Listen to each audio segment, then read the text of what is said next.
All right, I just want to test this right now just to hear if there's any sort of an echo. And then do you want to start talking and then test if there's an echo, and then we'll go from there? Okay. Just keep talking. Is there an echo? Yeah, right? You're like, Does everyone hear out there? Does everyone hear us clearly? It says the desktop. It says you're running through my boom mic. Really? Oh, that's probably. Oh, that's why. What's going on? Me or you? Yeah, I have a feeling they probably hear you very faintly because I'm running you through the boom mic. Hey everyone, can you guys hear us? How's the audio sound? Let us know. Am I clear or am I echoing? Can you barely hear? You can hear me clearly, Derek. Can you hear Nostalgia Nomics clearly? Nostalgia. Alex, your volume is low. I knew that was going to be an issue. That's literally what happened last time. He's a bit quiet. It is faint. Here, I can probably turn you up somehow. Either that or I get the audio from a different source. This is what happened last time. Yeah, Alex is low. If we go audio output capture, add source, and then add new source, and then we'll say zoom. Are you talking about me or are you going to do it? I'm doing it right now. I want to see if there's a way. Well, it's because I'm running. Well, it's because I'm trying to run you through Zoom. And for some reason, your audio is low. I can hear Alex. It's just lower volume than yours. How much lower? I mean, actually, you are technically lower on my end, too. Can you turn it up a little higher, possibly? Turn up your audio. Where would I do that at? I think there's probably a way for you to turn up your own volume. Either that or more. Yeah, I'm trying to look for. How are you running your audio right now? It's on a microphone, but it's through Zoom. It's how I've done it always in the past. Okay, I have an idea. I wonder how this sounds. Actually, keep talking, and then let's see if this fixes it. I have a feeling this is gonna fix it. Start talking. Hello. Can everyone hear? I have a large suspicion this is probably gonna fix it. Any better? Let's go. What's up, Tic Tac? How does he sound now? Does he sound better? Let me know. Let me know out there, everyone. Because clear, is it louder?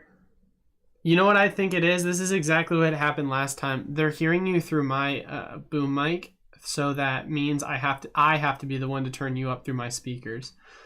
Okay.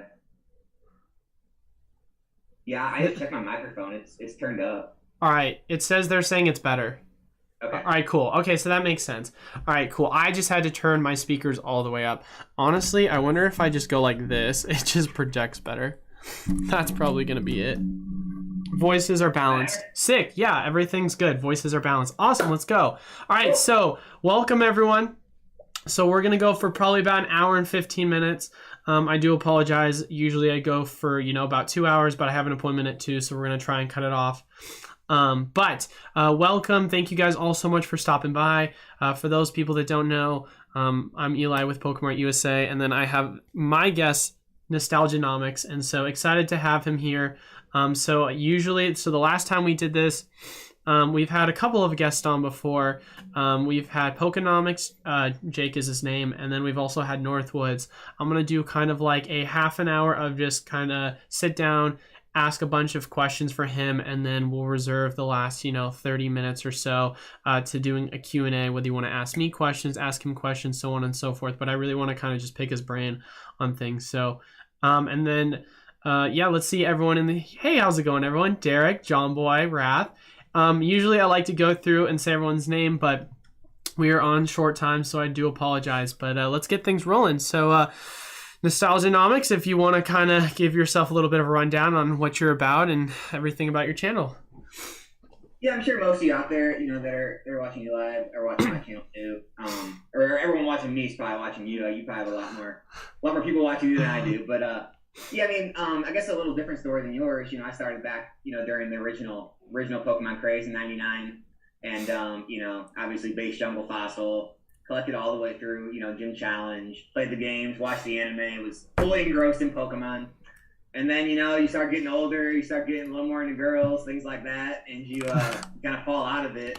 And it was just normal. I fell out of it. I think me or my parents probably sold my cards at a garage sale or so, and I didn't get back in until like 2015. And I just got back in literally just for collecting. I was searching around for old video games. I started playing older video games like N64. I was playing the Pokemon games, which got me thinking, hey, let's see if the cards are still out there. So I got on eBay, found some of the old sets, collected those, and then I found a local card shop and got even further involved.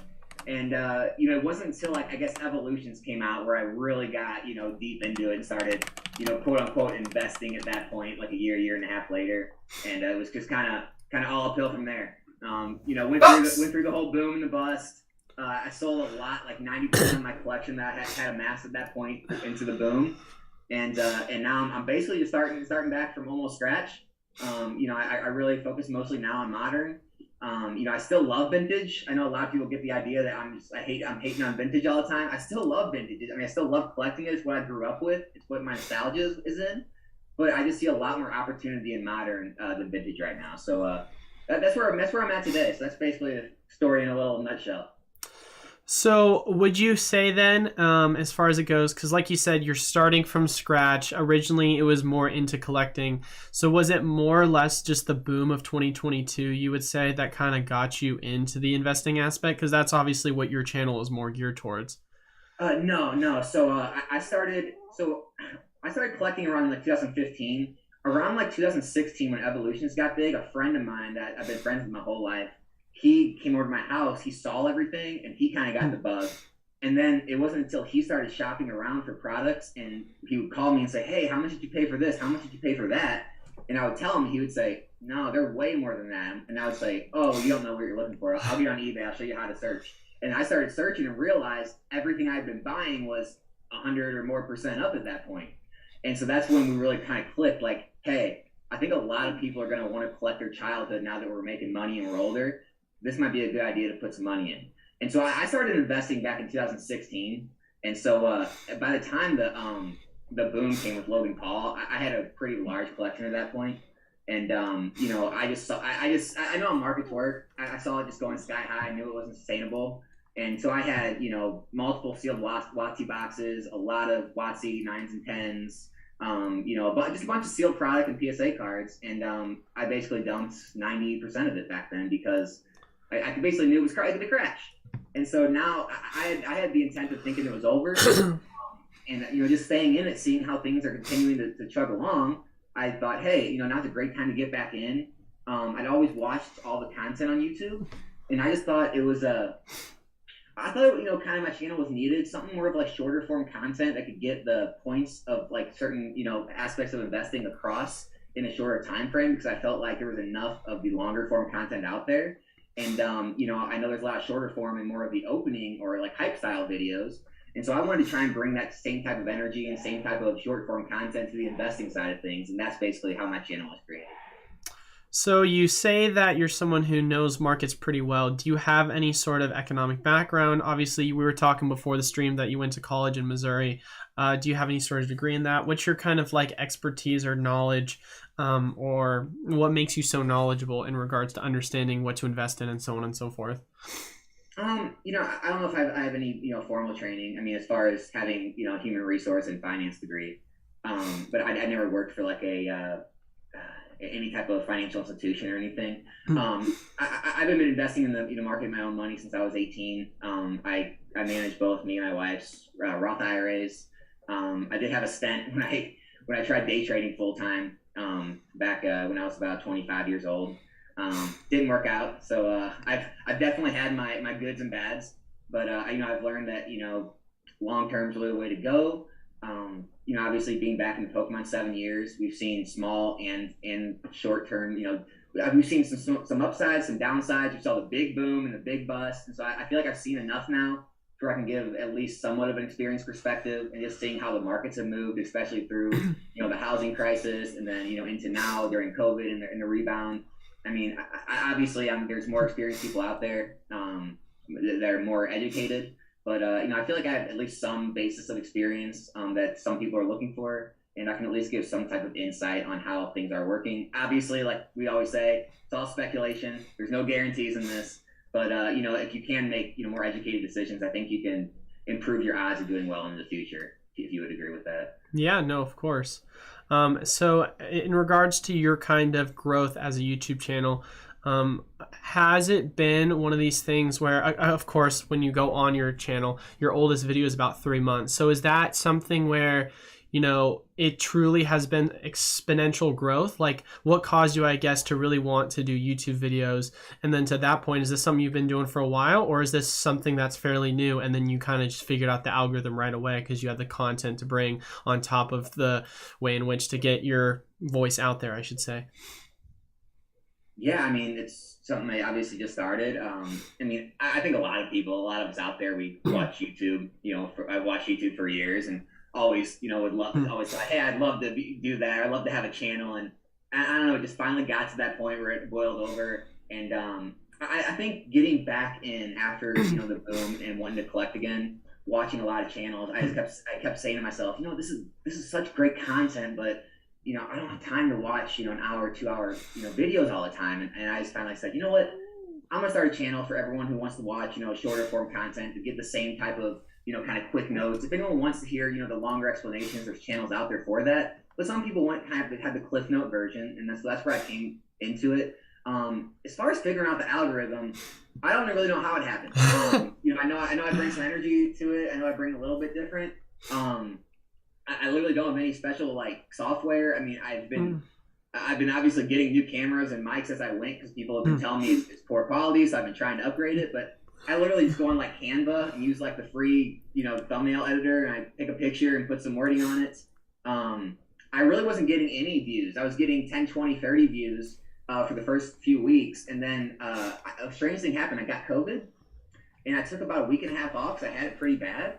And then I was kind of getting over it. I was still not working. I was just kind of, getting over it. And I thought, hey, I'll throw out a video, and I'm feeling a little better. And I made a video about how, the Celebrations Collector's chests were almost kind of like the old Shining Legends Ultra Premium Collection, how everyone was kind of missing the value that was inside for the price it was at market. And I kind of showed that and made a video about it. And for some reason, that first video back, the algorithm picked up, and it's still actually one of my most viewed videos on the channel. And ever since then, it just kind of propelled my channel to start getting more views and more traction. So, yeah, for anyone out there wanting YouTube advice, I'm not the guy to come to. I don't know how it happened. Hey, man, it just so happens to work like that sometimes. You just hit the algorithm and all of a sudden you just explode. So, yeah, because, as far as it goes right now, your channel, I think you're sitting at 1.6K subscribers. And it's funny. I was doing a bunch of research the other day on trying to see, because I've been trying to do a lot of market analysis in regards to growth in the hobby itself. And I was trying to see all right, how many YouTube subscribers has this channel made, this channel. And I was looking yours up, and it said within the past month you would gain almost 800 subs, which is already half of what you have. And I was like, holy crap. I was like, this guy's exploding when you compare it to some of these other people. So it's always cool to see that kind of exponential growth, especially in regards to your channel still being so fairly new. I think there's a reason for that part. I mean, I know it's been growing fast anyway, but when I hit 1,000 subscribers, it was a huge deal for me. I mean, it's a huge deal for anyone, I think. And so I thought, hey, I'm going to do a giveaway. And that giveaway just really exploded things I didn't really realize it would. I mean, I think I gained a few hundred subscribers in a matter of a couple days, which took me, months to do. And so I just gave away a couple of Pikachu V collection boxes, a couple Celebrations ETBs, and then the big Ultra Premium collection was a big item. And so I think that may have something to do with the kind of exponential growth in the recent future. Was that giveaway video, actually. Dude, that is so funny you say that, because literally that's exactly what happened with my channel. It was my thumbnails were pretty good, right? I would be lying if I said my like titles were terrible, because I would always say Poke Talk. When you put Poke Talk at the front of every video, and I didn't realize how like the algorithm truly worked, that's the first thing that comes up in regards to like YouTube keyword searches. And so getting rid of that, I remember I made a video where I didn't say Poke Talk, and the video was like how the Pokemon market could potentially crash, is what I had said, and then it like blew up. Like it got thousands of views, and I went from my most viewed video being 200 to all of a sudden like 3,000. And then I was like, all right, so I understand now that this is working, and I'm like, what else can I do? And so as far as it goes, I was like, well, I could do giveaways. Like, I'm going to be losing money, like, just giving away product. So I might as well make the most of it. Because in my mind, I'm like, if I can get 1,000 subs, then I'll be able to pay for the giveaways, and it'll, like, pay for itself. And so I'm like, all right, we're going to start doing weekly giveaways. And then as soon as I did that, I was like, bam. Like, all of a sudden, like, people... And it was funny, too, because, like, when you first start off small, you're like, all right, I got 200 subs, and I've got, like, if I'm lucky, 5 to 10 people commenting a video, right? If you have 3 winners and you can comment and like on each video, you've got like a 1 in 3 chance of like winning that giveaway. So your growth gets super exponential. And then obviously if you try going the model of like, I'm just going to keep giving away more as I continue to grow, then yeah, you're just going to keep growing is the inevitable hope, as long as your content at least stays good too. So people are more than just there for the giveaways. Yeah, and I mean, obviously, I mean, I'm still negative on my entire YouTube career. I mean, you know, after the microphone, the new webcam, you know, giving away all that product with shipping it. I mean, obviously, I just got monetized like recently. I mean, you know, we don't make much off YouTube at all, so still negative on the YouTube channel as a whole. So for anyone out there thinking I'm doing this for the money, it's definitely not that. Yeah, I totally get that. Oh my goodness gracious. All right, so I have a lot of people asking questions. I know I was saving a large portion of the questions for the very end, but I might as well touch on 2 topics because I do think it'll be relevant to ask you these questions anyway. So the first question I want to ask you is, what are your thoughts on so far what has been revealed for the Pokemon Go set? People are going to be dying to hear what you have to say about that. I'm bullish on Pokemon Go, and I'll tell you why. So even before the release, I was. Now that I see the release with Mewtwo and everything, now I'm even more bullish. I know a lot of people were against. I don't know if you are or not. You tell me after this, but a lot of people were against Pokemon Go, and I felt like it was. I don't want to put words in anyone's mouth, but I feel like it was mostly more of the vintage type collector investor types. But I think Pokemon Go is going to be a hit because 2 reasons. One, I think it's the reason a lot of people are in the hobby, right? Pokemon Go. I mean, that's when the biggest boom was back with Evolutions and Go. And then, you know, I think it's, you know, another big part of the hobby is all the children, all the kids in the hobby today, which I think they have a huge connection to Pokemon Go. And then I think that's just going to further explode, you know, people like me and you, like investor collector types who see, you know, who see that trend, they're going to jump in. And I just think there's a lot of things going towards Pokemon Go, and I don't see a lot of the negatives right now.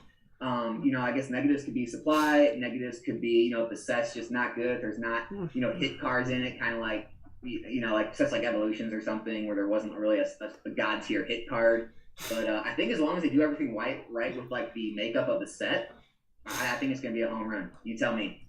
So my personal thing in regards to Pokemon Go, and I've said this for Astral Radiance, and I'll say this for just about every set, is I am speculative until I know what's in the card, or like what's in the set, what the cards are, right? So like for Astral Radiance, obviously we saw that half of the character rares just got revealed yesterday, and so I'm still waiting on the other half. If the other half doesn't have big hitters, then I'm going to say it's probably a mid-tier set. I talked about that in the video. And then as far as Pokemon Go, my biggest sentiment that I was just kind of saying with that was, I said, listen, I have absolutely no idea what the cards are in the set, so I'm very scared because when I hear Pokemon Go, I immediately think of Detective Pikachu type style of cards. Now, of course, does that mean that's what's going to happen? Of course not. Like, only time will tell. And so I was like trying to hope for the best, but preparing for the worst in case the set did end up bombing. And so it was one of these things where for some of my distributors, one that didn't really give me a ton of product to begin with, the one I was telling you before, ECD, they were asking for early pre-orders like several weeks ago, and I was like, I can't take that risk, because let's say this, like, if the set's not amazing, they're just going to leave me with the product, and then I'm going to have to sit on it, and it's going to hurt my kind of relationship with them. So I had to really be very patient before I made my judgment.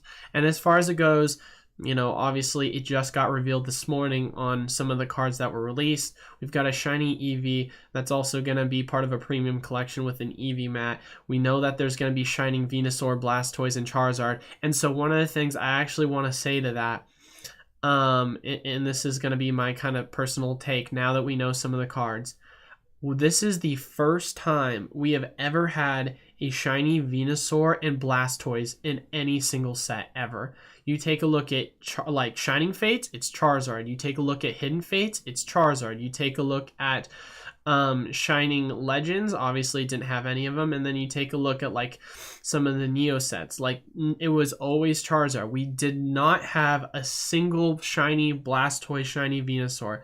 So the fact of the matter that this is the first set, it's about dang time. That's all I can say. So honestly, you know, I want to see what the rest of the set looks like before I become a little too like hyperbolic about my sentiment. But considering that they're going to be adding in shiny Venusaur and Blastoise for the first time, I think this is massive. Like, I think this is huge.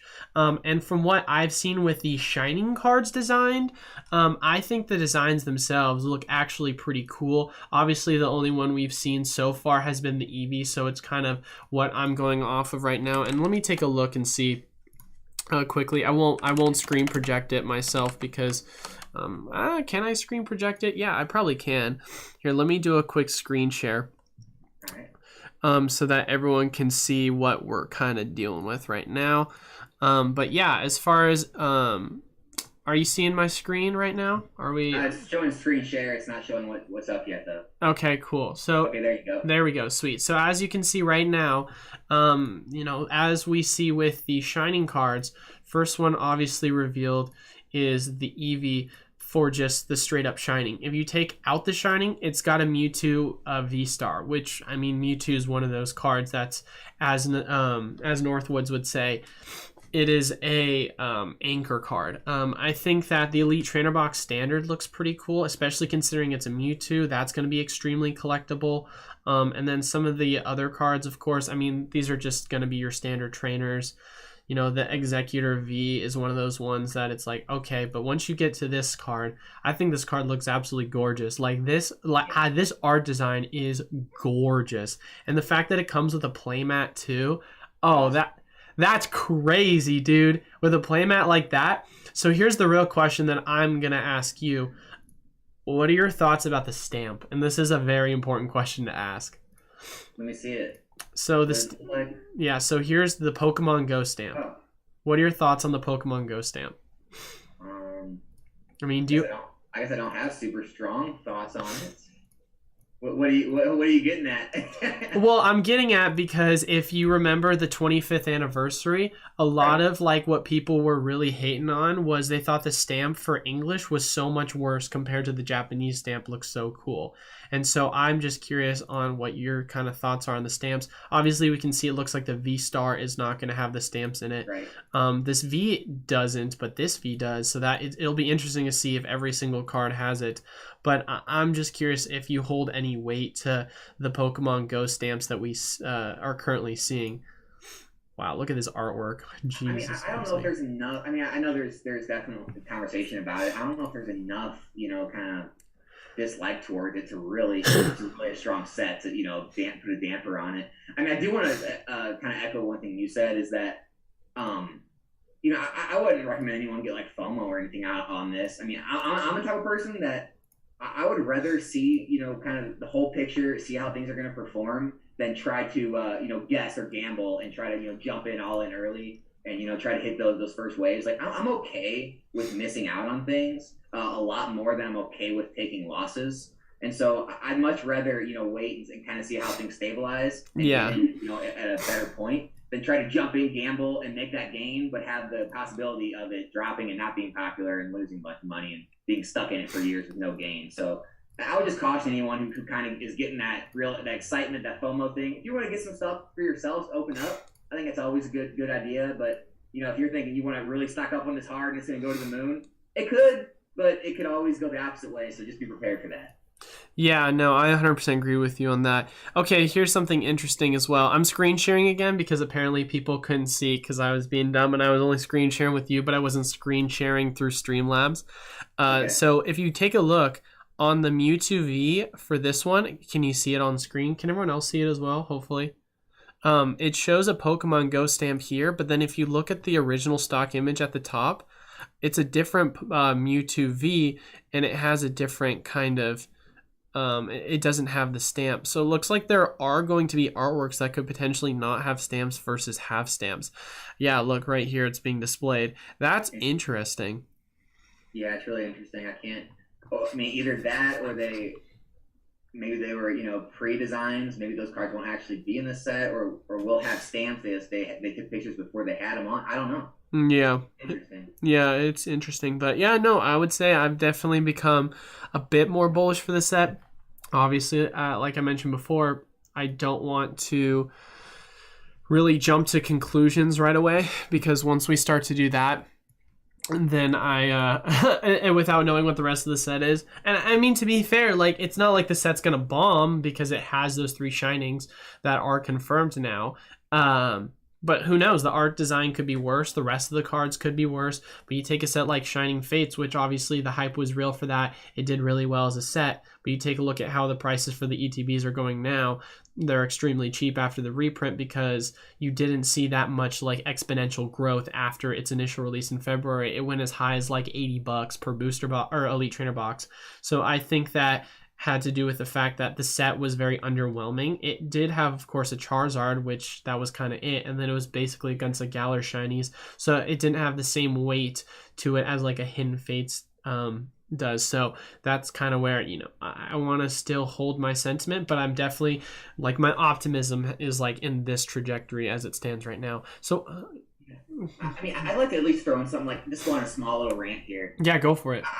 Because of, Pokemon's got so we're all in the weeds of finance, and we're always worried about dissecting every little thing in a set, and worried about every expected value of each thing. I think at the end of the day, sometimes it's best to keep things simple. I mean, I look back at since I've been back in Pokemon, and I feel like the things I've done the best in, especially in modern sealed product, are the things I bought because I just believed in the collectible value, the popularity of them. And like evolutions, I know it didn't move for a while, but I mean, obviously I made some of my best games on Steel Craft and Evolutions.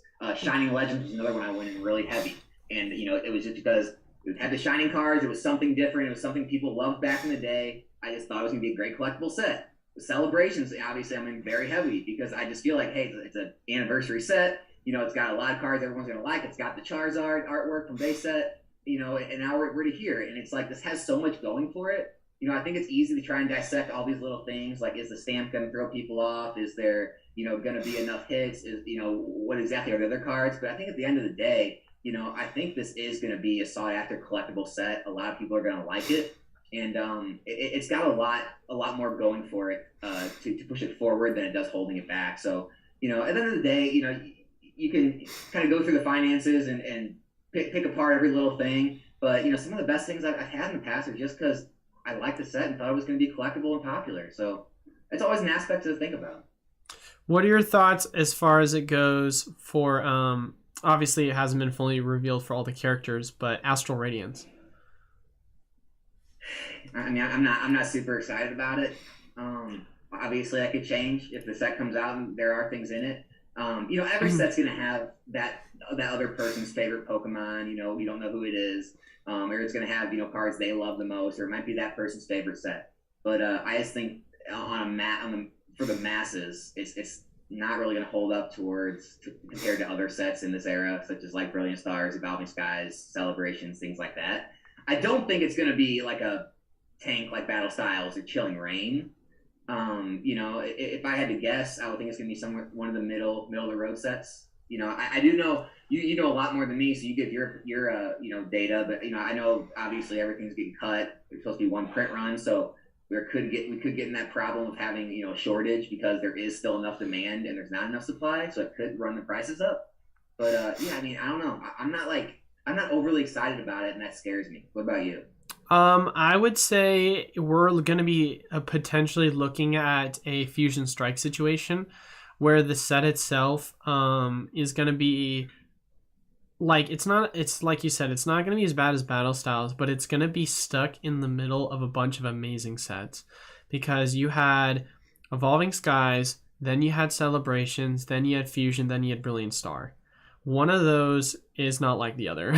So it's like it completely just wasn't the same as the other three sets. Like Fusion Strike, it wasn't a bad set by any means. It had great cards. It had the Espeon. It has the Mew. It has some other good cards. It has the Celebi. So it's like the set itself is not a bad set by any means. But when you're telling me you have people that are spending all their money on Evolving, spending all their money on Celebrations, and then Fusion comes out and they're like, oh, I need to take a break from all this spending. And then Brilliant Star comes out, they're like, oh, I'm going to pass on Fusion, move to Brilliant. I think that's exactly what you're more than likely going to see happen with Astral. If we're talking about, you know, we didn't understand what was going to be in the set for Pokemon Go. We were still kind of speculative. What is Pokemon Go set, right? And you just had Brilliant Star the last set. You got Astral coming up. And they haven't even fully released Astral yet. And yet they're already coming out and showing some of the cards that's going to be in Pokemon Go. And they're going to include Shining cards, including the original 3. Like, how does that not become something where all of a sudden people are like, yeah, I'm just going to pass on Astral Radiance, and instead I'm going to go for Pokemon Go instead. And I would say the only thing that's really going to save it from being extremely undervalued, because I do think it'll be an undervalued set, not in the way in which you think, not undervalued of like, oh my god, like, you know, this set should be worth like 150 a booster box, but undervalued in the way of like, okay, I think 115, 120 is the right price, but instead they're selling for 80 bucks. The thing I think that'll save it is potentially going to be the underprinting, which we've been really speculative about why there's been underprinting. Obviously, with the acquisition of the new printing group, everyone's like, all right, so then why aren't they printing Astral Radiance a ton? And it makes me believe now that I could be off base with this, but I think Pokemon Go might be a pretty heavily printed set on top of potentially new reprints to come. But I don't know if you have any thoughts on that. No, I think you're right. I think Pokemon Company is very smart. I think they know exactly where the sentiment is. And yeah, and that is worrisome. Like now you just said that it's worrisome that Pokemon Go could be massively printed because they're almost stepping over Astral Radiance in preparation for Pokemon Go, and that might be why they're only printing it once, just to save printer space to get these Pokemon Go just absolutely ready to, you know, release in the market, not run out, and be able to supply all the stores with as much product as needed. And so, yeah, I mean that's a little worrisome. I'm not gonna lie, it's a really good point. Yeah, Pika Pika actually said something that I think breeds a lot of sentiment. He said he pre-ordered some AR boosters and PCs, and he said, but he might cancel his PC ETBs and try and shoot for Pokemon Go ETBs instead. I actually did that myself. So if that doesn't show you that like people are all of a sudden now canceling their Astrals in exchange for Pokemon Go, I think it's good and I think it's bad. I think the fact of the matter that you have a set that, and I understand we're on a different time than Japan, obviously, but I still think that they should have done a full reveal for, and maybe they're, like I said, maybe English and Japan, they're not on the same wavelength as this, but I think it's just like, they're literally just slapping Astral Radiance in the face, and it's like, all right, why make this set if it's just immediately going to be overtaken? And my guess is the reason why they made this set is just purely based off of, we have a very competitively, you know, viable standard format, which includes a lot of Fusion Strike cards. And Fusion Strike obviously is not super heavy demand, but they're still printing it because we've got Worlds coming around the corner. And so having Astral Radiance be a set that potentially, I mean, I haven't taken a full look from the competitive aspect, but being a set that could have cards that counters the current standard format, or just becomes a new form of meta right before we've got Worlds in August, makes me to believe that they're mainly doing this for competitive. And then they're like, all right, now that we've kind of catered to our competitive players, here's going to be the cards that are available. And now we're going to move on to the collectabilities. But I don't know. I don't know if you agree or what your thoughts are on that as well. But I think it's a brilliant explanation, honestly. I think it's exactly what it sounds like. I mean, it's kind of almost like evolutions, right? It wasn't really playable. Yeah. I mean, we might see that with Pokemon Go, to where it might just be a collector set, and Actual Radiance is kind of their answer for the players, and so that they can pump out a collectible set for the collectors, and that's possible.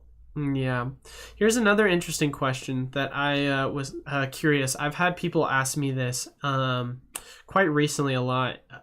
I don't know how much you've been following the stock market, but we just got the numbers for GDP growth, and this is the first time we've been negative in a while now. I don't have the exact number on the last time we went negative, but I'm curious. It's at a point now where we're in recession numbers, and we could see a potential recession. If not, we're already starting that recession relatively soon. Where do you think that's going to lead in the direction of Pokemon investing, whether it be in just ultra modern or whether it be in some of the older products? Like, what's your kind of sentiment towards that?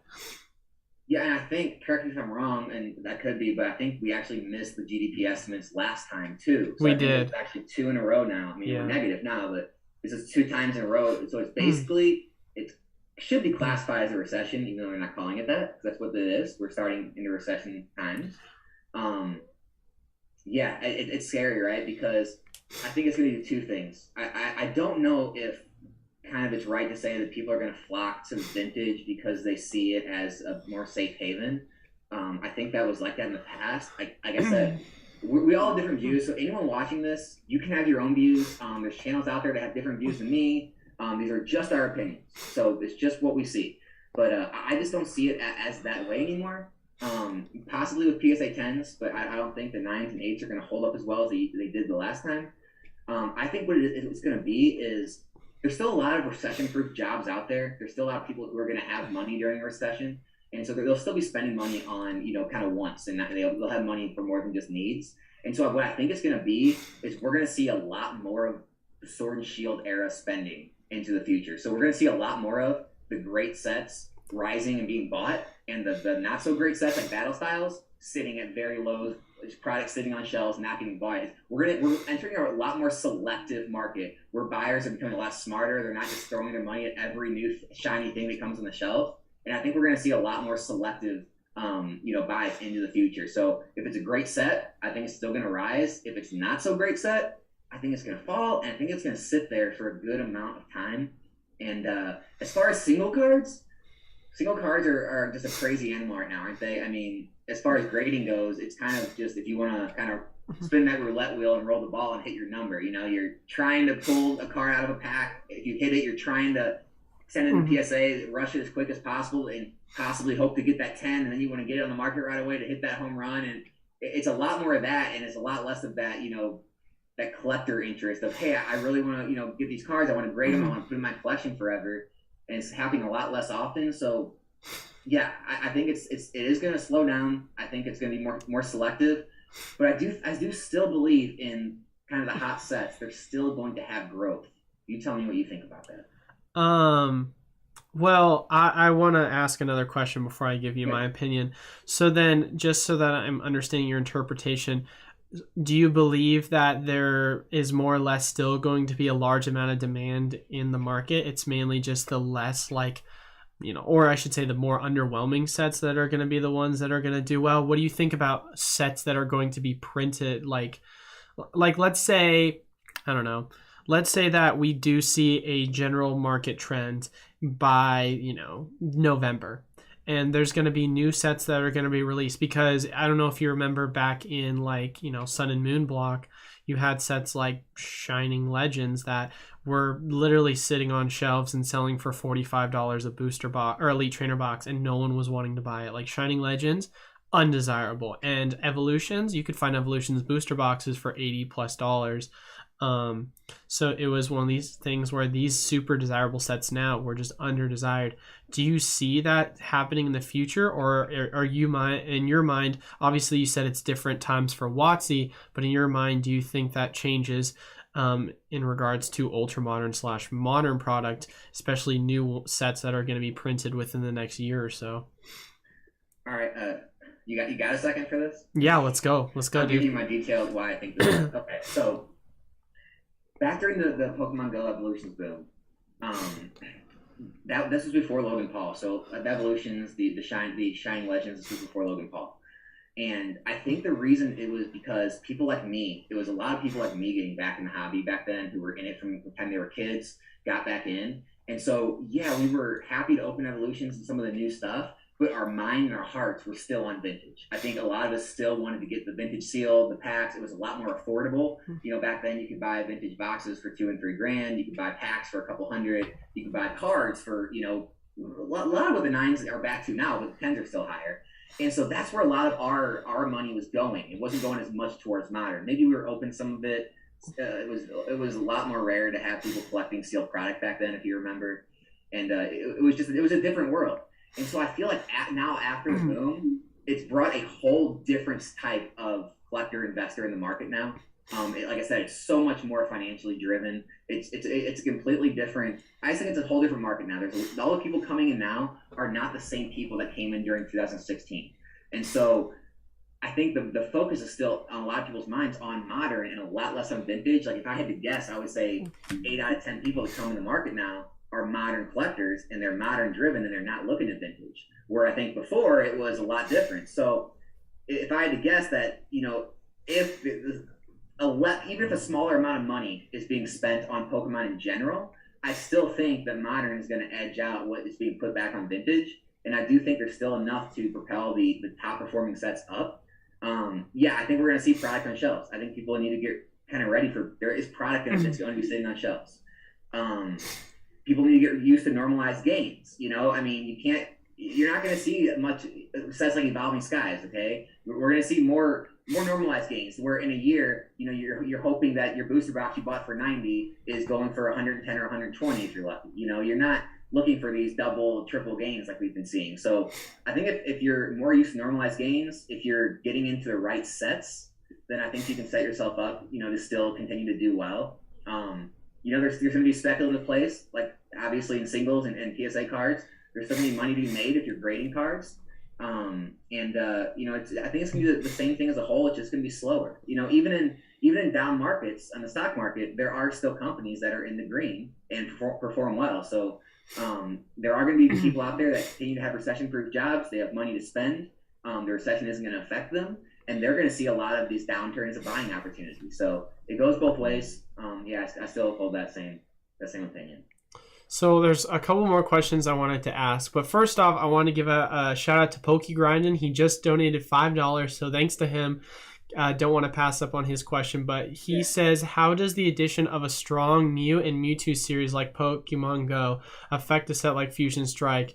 Does this increase the demand for Mew or decrease? And I want you to give your thoughts on this first.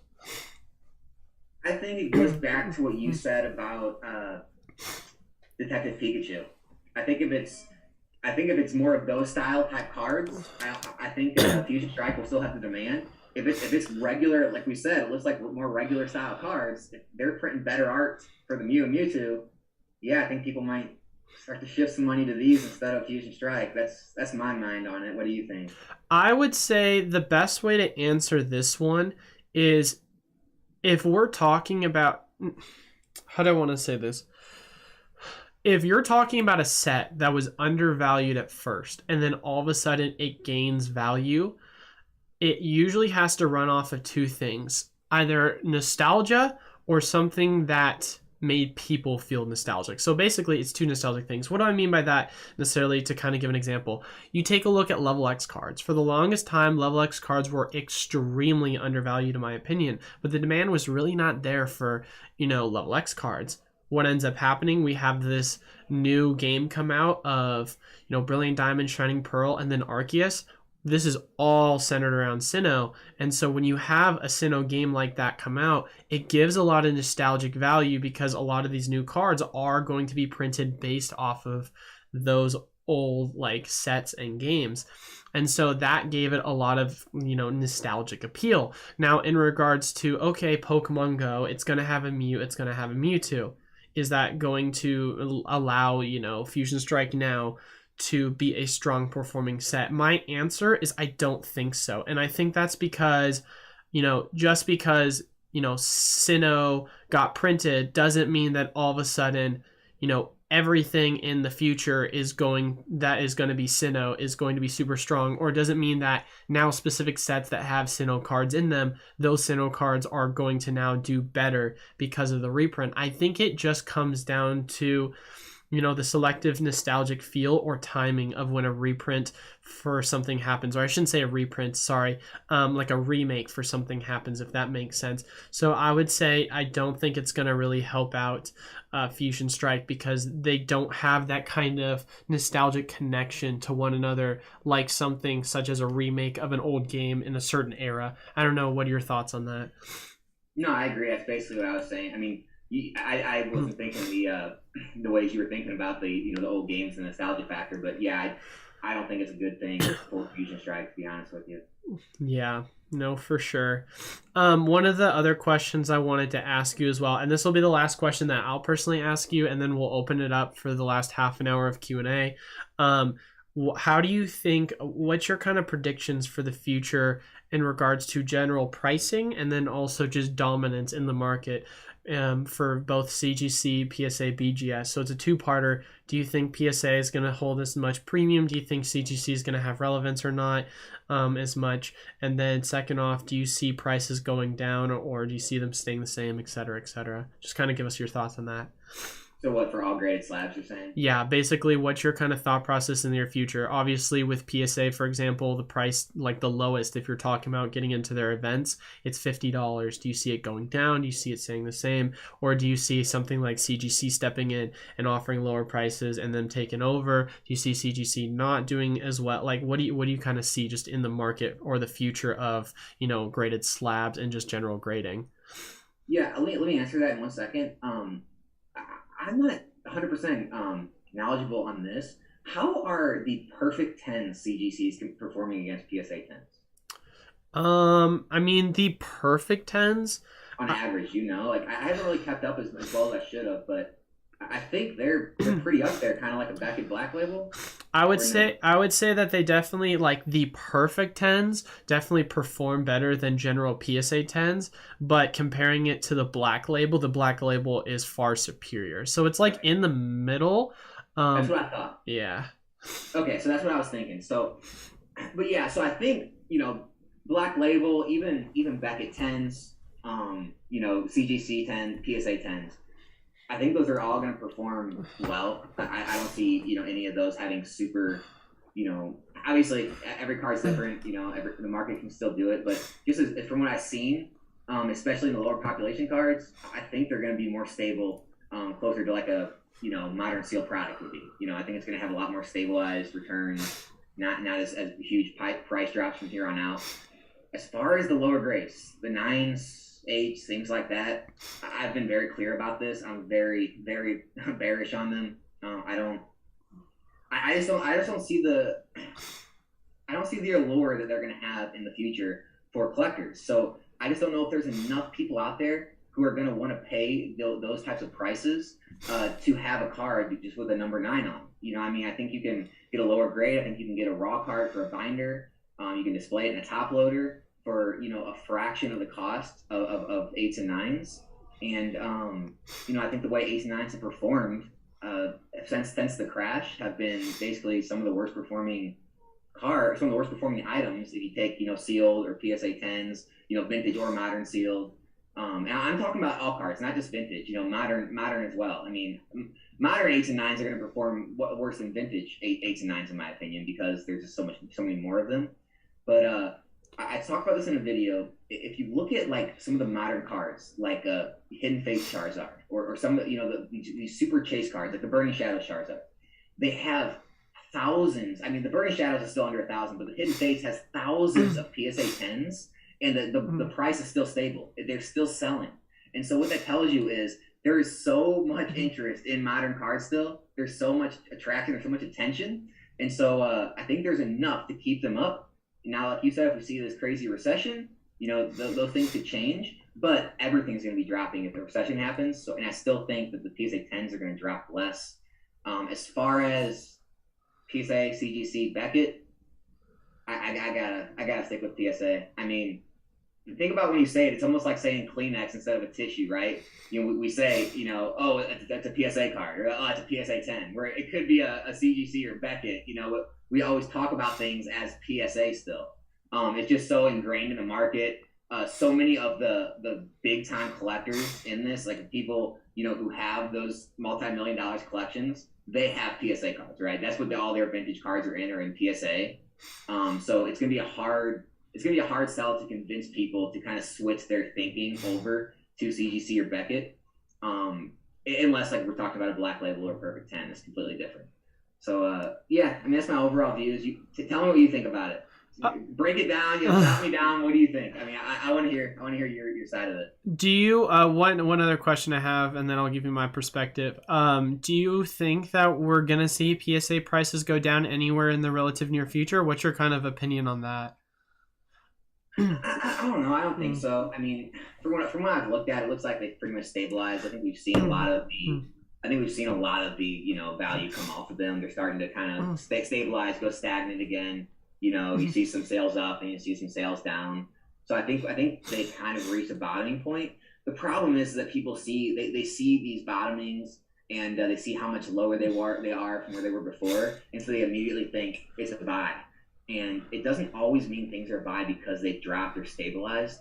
It doesn't always mean they're going to rise in value in the future or quickly or anything like that. And so you always have to kind of, you know, go through the idea in your mind of where else could I be putting this dollar amount of money into something else that could move better. And if you can't, you know, kind of picture anything that you think in your mind that can move better, hey, maybe move into it. But it's kind of, you always have to play that game with yourself and think, you know, even though a card was $1,000 and now it's selling for $300, you know, it doesn't really mean it's a buy. That card could still go to $200. That card could stay at $300 for 5 years. It could, you know, go to $400, you know, within 10 years. You just don't know. And so I would just caution anyone from seeing lower prices than they're used to and immediately thinking it's a buy, if that makes sense. Well, I guess what I mean by lower prices, I mean grading fees.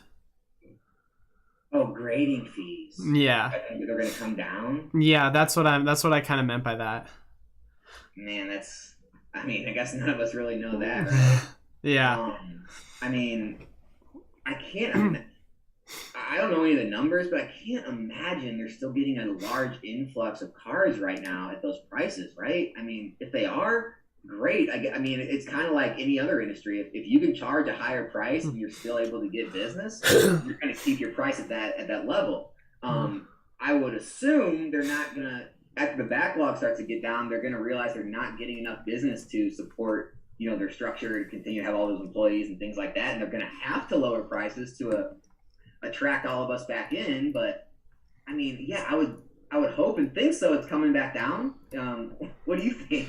I think it's going to come down to at least, and this is just my opinion, I think at least $20. And the reason why, and here I'll show you right now, I'll do a little bit of a screen share and then I'll give a little bit more sentiment as well. Kind of your thoughts on like the overall, you know, economy, like we were talking about the recession. What do you think about that as well? Yeah, no, for sure. So I would say that if I were to guess, I do think that you could see a large amount of, or a large decrease in prices. And here, I'll do a little bit of a screen share, just so that you can see it as well. Here, let's share this screen. No, I think I screen shared wrong. Stop sharing. All right, give me one quick second. I'm going to change how I want to do this. All right, there we go. So you should see this screen. Hopefully you do see it from this perspective as well. But basically, if we take a look at PSA, can you see it as well or no? We're looking at the Pokemon Go. Okay, yeah, that's what I thought you were potentially seeing. Gosh dang it, that is not what I was trying to do. So here, let's go. The PSA pop reports? Yes, I had PSA pop report. So here's that what was up before, yeah. Okay, here we go. Now you should see it. So if we take a look at like a set such as Chilling Rain, the general cards in the set that are being like graded. If we just go through, you've got obviously the general full arts, and then if we start talking about the full art secrets, obviously the Blaziken has 189 and a 10. You've got the full art Ice Rider Calyrex as 32, 91. But when you're talking about, and then you've got the Snorlax as well, but when you talk about most of the population report in this set, I mean, look at how low just the population is. Obviously the main like 3, 4/5 big hitters are getting their grades in, but even then, I mean, you take a look at population, right? You're talking full art Galarian Moltres. There's 212 of these, right? And that's one of the most expensive cards, if not the most expensive, right next to the Blaziken. And then we take a set, and maybe this is a bad comparison, but we take a set like Champion's Path, and then we say, all right, well, what about the top, graded things? And this was, of course, the end of 2020, right before they started to really close things down. You take a look at the top graded cards, comparing it to the other ones. You've got a Secret Charizard has 8,464, and then you've got for the Secret V 7,679. Now, it might be a bad comparison, but even if you take a look at the other underperforming cards that are worth like pennies on the dollar compared to some of these other cards, Full Art Gardevoir got 1,500. Dreadnought VMAX got 1,100. I mean, this is an insane amount that got graded. So I think this is a pretty good comparison when kind of talking about, okay, where's that balance point gonna be? And obviously they did as well expand. They've been massively expanding and have a ton more, personnel in the future for what's going to be more and more cards being graded. So they're trying to scale to demand. So you could potentially, in my opinion, see the price go down to $20 per bulk, and then they're going to test that out. And then basically, depending upon how $20 goes, if the demand is there for it, then you're going to see a kind of it sit at that price. And if it's not there, then you're going to start to see the price just slowly go down, and they're going to try and scale. I mean, because they're a profit run business, right? And so if you're only sending, like, the only reason why they have $50 to begin with is just because in their mind, they're like, hey, we're just going to do $50 for now because we have a ton of back order, but if people really want to send their cards in, then we'll let them send them in, but you're going to have to pay this massive premium because we're still behind on everything. But once they're no longer behind, they're like, all right, time to open the floodgates. Let's lower the price. We see what the demand is for 50. And so 50 is just kind of that, like, if you want to send it now, you can. And then 20, I think, will be that next point. Or maybe it's 25, or maybe it's 15. Who knows what it'll get to at that point, because we want to see where they're going to kind of scale to with their kind of personnel. And then I want to sorry, you want to go? No, I think you're right. I mean, I think $20 is more realistic. I think $10 is almost probably unrealistic at this point, just because of inflation and prices and everything rising. So I think 20 is a good benchmark where we should be looking to get to. And I think people should be happy for that, honestly, because for the newer cards as well, that will de-incentivize an overinflation in regards to cards grading if there is less demand. Because as long as, let's say there's, like, to give a good analogy to it, if there's 1 million people that are sending in cards, or maybe I say let's say 10, right, just to make it easy. If there's 10 people sending in graded cards and it costs you $100, right, versus you have 100 people that are sending in cards, right, and it's going to cost you $10. It's like the question really comes down to, in their minds, are they going to be like, hey, well, if we do 10 times 100, which is what we're charging everyone, that's $1,000. You do it the other way around, it's $1,000, but instead of having to grade 100 cards, you're only having to do 10 cards. And so the demand, as long as it scales out for them where they're able to charge more and do less work and still make the same profit, they're going to do that. And it'll be actually better for us as the investor in regards to a lot of these cards, because they're going to be so much lower population. And I'm hoping, of course, they do find that balance. Obviously, I said 10 versus 100. It's a pretty big drastic, but I think the point is still made with it, that we're really hoping that you could see those prices really start to come down and find that balance point where we're not going to see 10,000 plus in a PSA 10 grade. Instead, we could see, in the several thousands. Or on top of that too, you're also going to see prices with the newer sets that are going to be graded. They're going to be on that kind of premium, whereas before, of course, the older sets that were on that $10 or lower charging fee aren't going to see that same premium because they're not a part of the block when, you know, the prices increased initially, if that makes sense. So just you're going to see a price factoring in of an increase if it does go down to 15 to 20 bucks instead of, you know, $5 or $10. Yeah, I mean, yeah, I agree with you. Yeah. But all right, so we've got about 20 minutes. So we're going to get into the part of where we're going to start answering some people's questions. So if you want to start throwing your questions in the chat now, we'll start reading them. Let's try and go rapid fire. I know we've got like only 20. Why are you shaking your head? Just all the paywall stuff again. Oh, yeah. Oh, what do you mean the paywall stuff? Everyone's talking about the paywalls. Oh yeah, Derek. B, it's funny he's asking B that question. Yeah, that's so funny. All right, so where do I want to kind of begin on some of the questions? Where do I want to begin? We haven't had a question asked right now, so I'll go in and look at some of the older questions that were asked. One of the questions I did see people having a conversation about is, what are our thoughts on where is it? They were talking about a set. Sorry, I apologize. Where? I think it was Burning Lights, or wow, what's the set? The name of the set? I don't know if you saw that comment, but someone had asked a question. Japanese set? No. I can't believe I'm forgetting it. I literally have the booster box. Burning Shadows? No, Forbidden Light. Oh my God, someone. I'm so sorry. I was speaking. Yeah, they said, what are our opinions on Forbidden Light as a set? I'm gonna have you go and kind of give your brief explanation of that. Gosh, I can't really remember Forbidden Light right now. I can't remember the chase cards that are in it. The chase cards, yeah, it's Rainbow Dialga. It's got Palkia.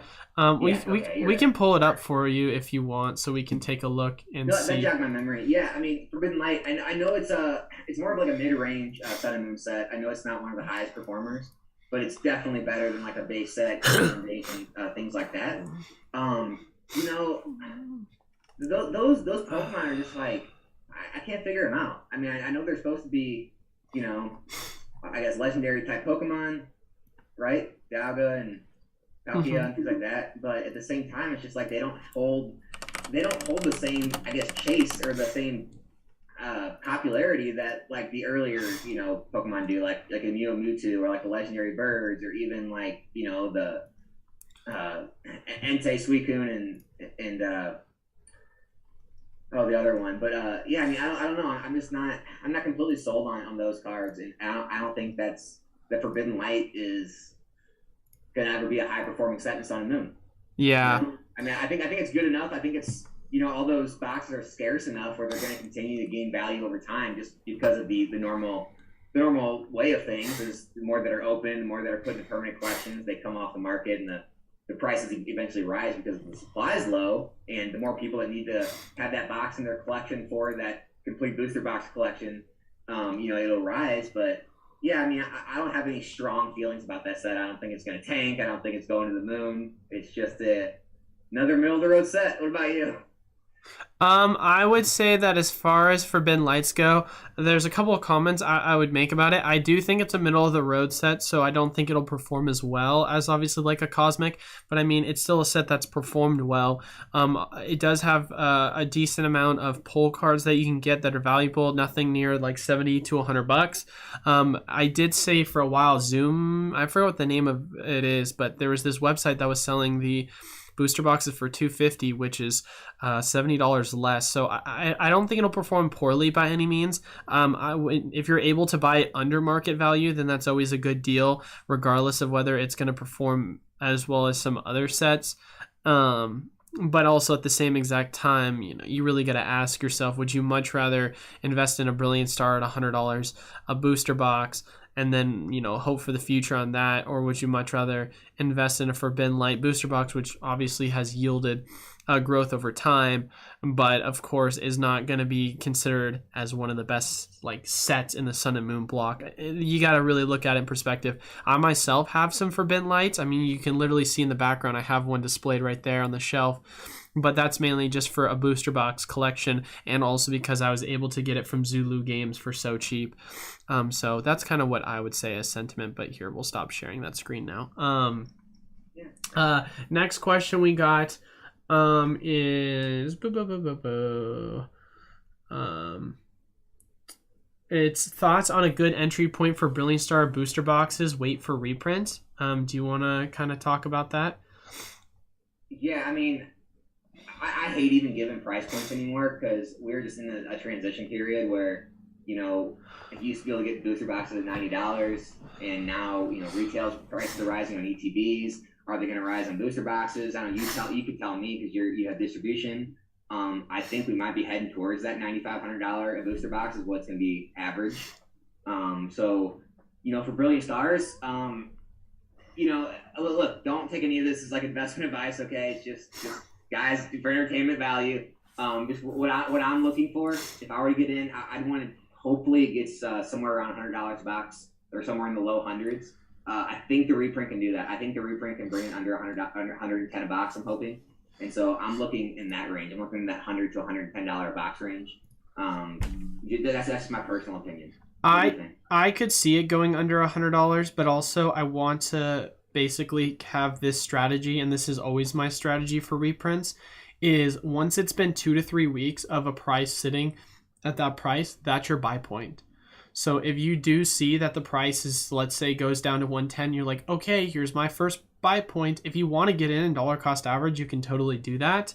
But let's say you wait like a couple of days or a week, and then all of a sudden it goes down to 100. Well, if you just waited a week, then you would have been able to get it in for $10 less. So having a little patience and waiting a couple of weeks, because literally when Evolving Skies had a reprint, the $100 price point per booster box was sitting there for like at least a month. And I myself was selling like Evolving Skies booster boxes at $100 a piece for about, I want to say, a month. So I have the strategy of, you know, be patient, wait. If it gets to $100, if that's a buy point for yourself, then I can understand wanting to get in at that point, and there's nothing wrong with that. But I'm going to wait until I see where's the bottom potentially and then go from there.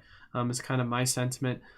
But moving on with that, because we're on such limited time, Derek, shout out to Derek. He just super chatted for $5. What's the most efficient way to ship one ETB, one booster box, one rectangle collection box?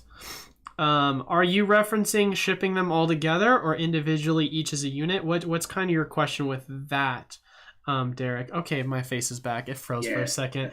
My face froze for a second. But are you saying what's the most efficient way to ship all together or just each individually? Do you have much experience in regards to shipping, Derek? I want to see if you have any input on that. Oh, me? Yeah, I mean, I shipped out tons. I mean, nothing like you, but like usually, you know, just they're always going to be priority mail. You're not going to be able to get them first class, obviously. And so, yeah, I would just do a regular box, ship them first class. I mean, ship them priority. You can always, you know, check it against UPS and FedEx. You know, I haven't shipped a lot lately this year, but I remember last year, I think it was usually somewhere around $8 or $9. Does that sound about right? It's gone up quite a bit. It used to be $8 or $9 about, I want to say, a month and a half ago, 2 months ago, and now it's about anywhere between. Well, it depends on what you're shipping. But before, if you were shipping like an ETB, it was about $12. Now it's $17. And when it came to shipping booster boxes, it was about 8 to 9, and now it's about 10 to 12. So they upped the price by like 30%. So yeah, had no idea. Yeah, like I said, I got out. I shipped everything when I got out, and I haven't really sold. I mean, I just got my notice from eBay that I lost my top-rated seller status. Oh, no. Oh, no. Yeah, bro. I'm probably not there either. I haven't sold on eBay in forever. eBay just upped their fees, too, so it's going to be hard for me to have an incentive. But unless I'm going to be able to get a better premium on there compared to compared to TCG. But I guess I'll answer this question then, since I do a shipping quite a bit. I just want you to remember these dimensions, Derek. So the most efficient way to ship just an individual booster box, because that's what he said, is 6x6x4. If you want to, you can go 6x4x4, but one thing I've learned from shipping a lot is there are certain dimension thresholds that basically once you go over that threshold by literally an inch, then it becomes more expensive. But there's a range in which it'll cost the same for you to ship a 6x4x4 versus shipping a 6x6x4. It's going to cost you the same. The only thing that's going to change is basically the region in which you're shipping prices. That's going to change things. So that's what I would say I typically ship my booster boxes for. In regards to elite trainer boxes, I typically would say 9x7x5s for an individual elite trainer box is usually what you're getting. Once again, the same argument. If you're talking 6x6x5, then it's going to be the same exact price as shipping a 9x7x5. So it might be slightly cheaper by like 50 cents, but if you're like doing what I'm doing and like ordering like, 1,000 boxes that you're just sitting on for the next, half a year, and you're trying to do bulk shipments of like, hey, I'm planning on, going through these 1,000 within the next 6 months. In my mind, I'm like, all right, I'm going to basically want to buy one of the same unit instead of spending so much extra more going with this unit and this unit and this unit. Now, when it comes to rectangular collection boxes, it gets really tricky. Typically, it really comes down to how you want to, it depends on how many you want to ship. If you're only shipping one, typically the weight is going to be under a pound. So you can honestly ship it in however way you want to ship it as long as it's under a pound. But once it does get to over a pound, then the dimensions for what typically I ship out, if we're talking like, a Pikachu like V, like Shining Shining Fates one. Let's see if I can pull one of those up and I can tell you exactly the dimensions that I was shipping out for, because I literally actually just shipped this out the other day. It'll be one of my recent ones. I want to say it's like, I don't want to misquote, but it's like a 12x12x8, but I could be 100% off. So give me one quick second. I'll see if I can try and pull it up real quick. So but yeah, that's kind of the trickiest one. Sometimes I'll ship in a bubble mailer if it's small enough, and for the most part I would say I've only had literally one time where I've had an issue with shipping out in a bubble mailer. But that was because it was already like a pretty big box, so it was pretty much pushing it. All right, here we go. So a 12x10x9 is the dimensions I'm using. So if it's going to be over a pound, then I like to go 12x10x9 in regards to shipping it. It's going to have a ton of extra room, but the expectation is you're at least shipping more than like 3 of the boxes. But if you're going with just one, you could still do whatever dimension you want. It's not going to charge you as long as it's under a pound. So that's what I would kind of say roughly if you're looking at the numbers that I use. But here's an interesting one. I think it's a good conversation. Yeah. Someone asked, Evo Me asked, is Team Up Booster Box really worth $800? I feel $800 of other product would do a lot better long term. Ooh, so, that's a good question. My explanation for that is yes and no. If you're asking about like for an investment purpose or a growth purpose, yeah, obviously there's so many other products and cards that are going to grow a lot more in the same amount of time as that is. The reason it is worth $800 is because you can't find it. If you can't find it cheaper anywhere else, that's the price. 2, we're not getting any more prints. I mean, obviously we know Pokemon can do anything they want, but let's just say 99.99%, we're not getting any more print runs of Team Up. So if you want to team up in your booster box collection, if you need one of each box, if people out there want it, that's the price it is. So at that point, it is worth it. It might be worth it to them to have that box at $800 because there's a good chance that in a year from now, it might be $850 or $900 or $1,000. So it's kind of like every day the price is moving up at this point. And so is $800 a good deal if you want Team Up? Yeah, maybe. Is $800 a good deal if you're looking for the best place to put $800? No, probably not. That's my explanation. Yeah, no, I think you definitely hit the nail on the head with that one. Basically, it's worth $800 because of the scarcity, but from an investing point, I'd much rather spend my $800 somewhere else because there's so much more value that you can get from percentage growth. If you want to, you can invest in it and you'll have a safe, like, kind of return, but, you're going to find other areas that is going to yield a greater return. So for me, in regards to if I'm going to buy a Team Up booster box, it's more or less going to be because I want it to be a part of my booster box sealed collection. So I definitely think that's great. One thing I will say, I do see a lot of people that are asking questions about our thoughts on the Pokemon Go set. We actually talked about that and broke that down for like 20 minutes.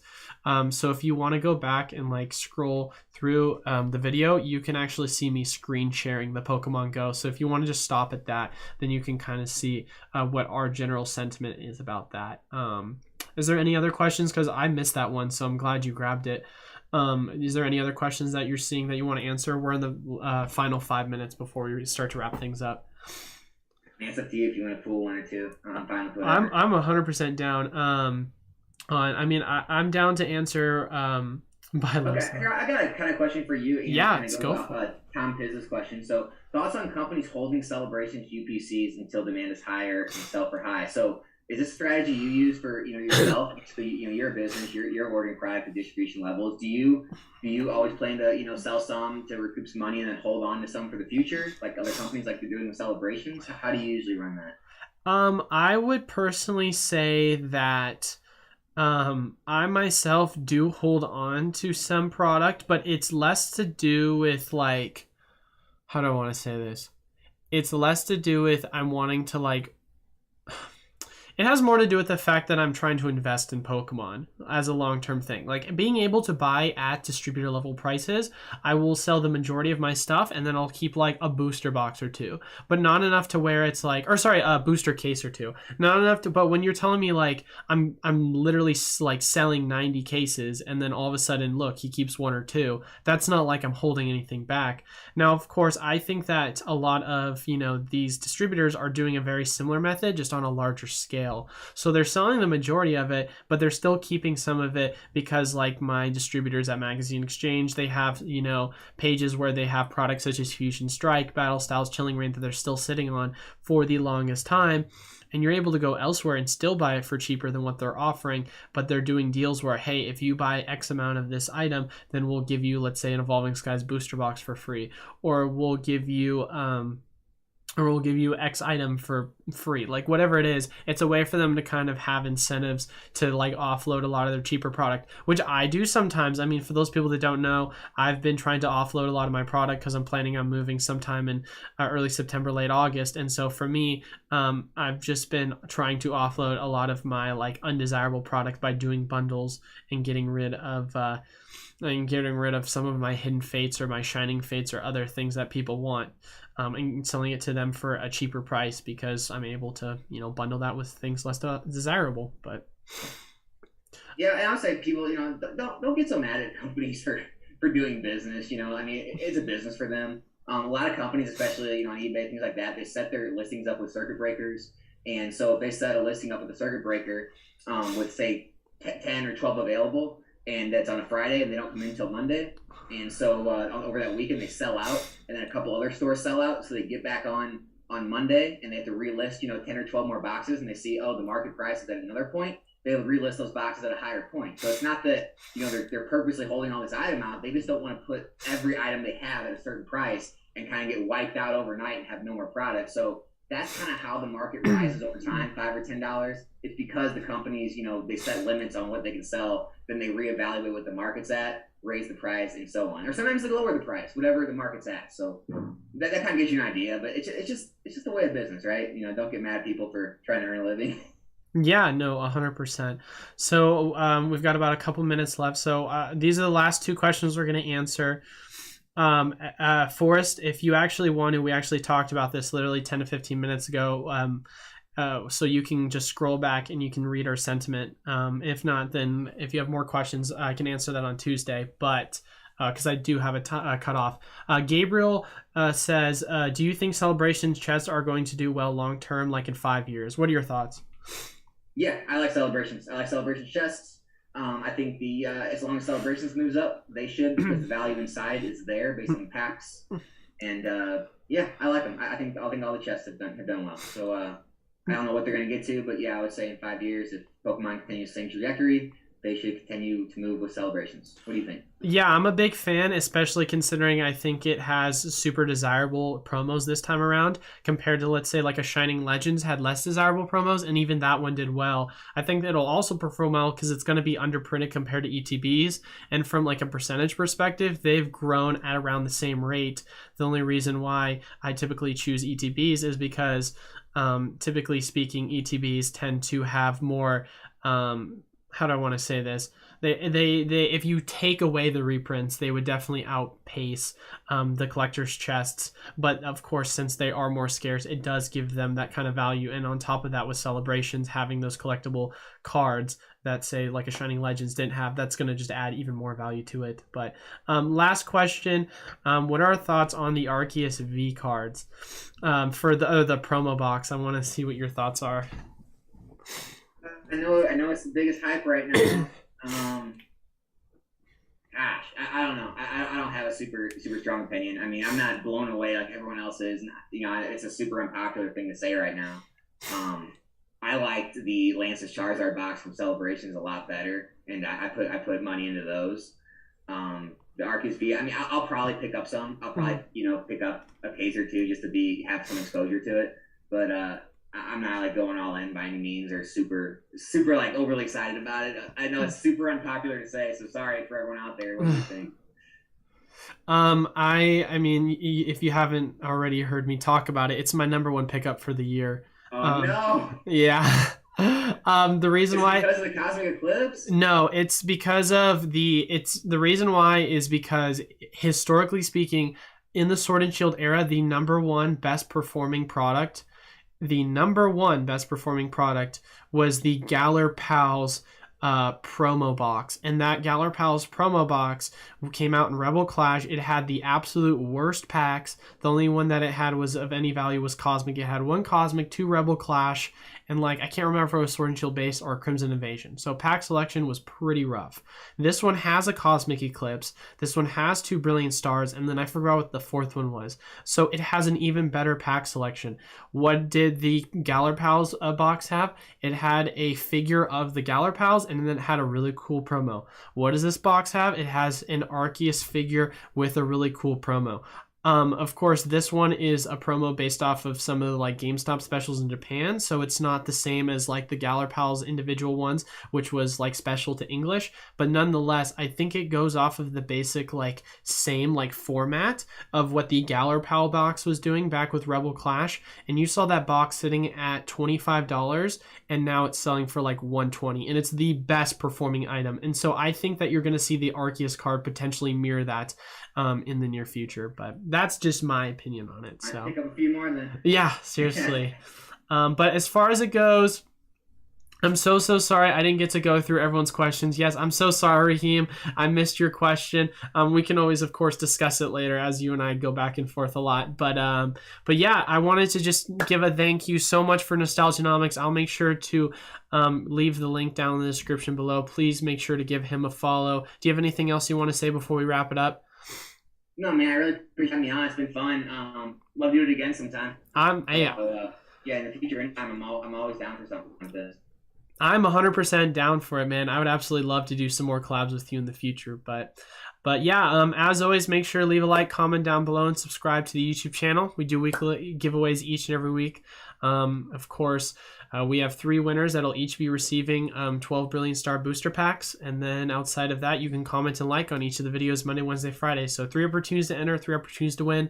And then once again, reiterating, go make sure you subscribe to Nostalgianomics on his YouTube channel. So can't thank you guys all so much for stopping by, listening in. We'll make sure that on Tuesday, if I missed all your guys' questions, I do apologize. We're on a time crunch, that I will answer them all and then thank you once again so much for stopping by Nostalgianomics. I really do appreciate it, and we'll definitely have to do a collab again in the near future. But thank you guys all so much for watching. Until then, I will see you guys